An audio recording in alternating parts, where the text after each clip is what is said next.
তারেক রহমান, জনাব তারেক রহমান আমাদের মাঝে উপস্থিত আছেন। আমরা দেখতে পাচ্ছি দর্শক, আমরা দেখতে পাচ্ছি। আসসালামু আলাইকুম ভাই। আসসালামু আলাইকুম। তো আপনারা দেখেছেন মাত্র বের হয়ে গেলেন এবং পোলো গ্রাউন্ডের উদ্দেশ্যে রওনা দিচ্ছেন জনাব তারেক রহমান, বিএনপির চেয়ারম্যান।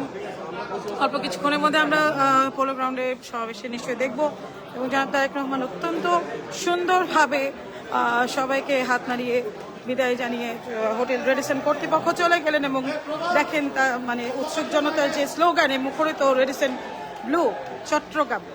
দেখেন এটা ছিল বাইরের, ভেতরের অবস্থা এখন আমি দেখাতে চেষ্টা করব বাইরের অবস্থা। দেখেন জনাব তারেক রহমান চলে যাচ্ছেন, তার যে গাড়িটি আছে গাড়িবহর, সেই গাড়িবহরে উঠে গেছেন অলরেডি। আমি চেষ্টা করছি কাছে কাছে থেকে দেখানোর জন্য। দর্শক দেখতে পাচ্ছেন উনি অলরেডি উঠে গেছেন। দর্শক এই হচ্ছে জনাব তারেক রহমানের গাড়িটি, যিনি যেটা বহন করে নিয়ে যাবে এখন পোলো গ্রাউন্ডে এবং সেখানে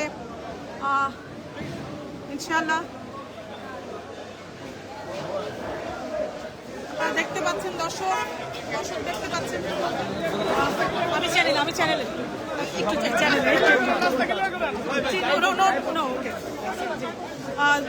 জনাব তারেক রহমান চলে যাচ্ছেন পোলো গ্রাউন্ডে চিটাগংয়ে।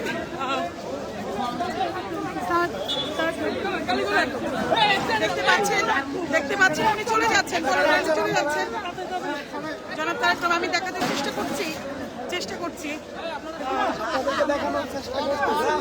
মারিয়া মিকো, এশিয়ান টেলিভিশন।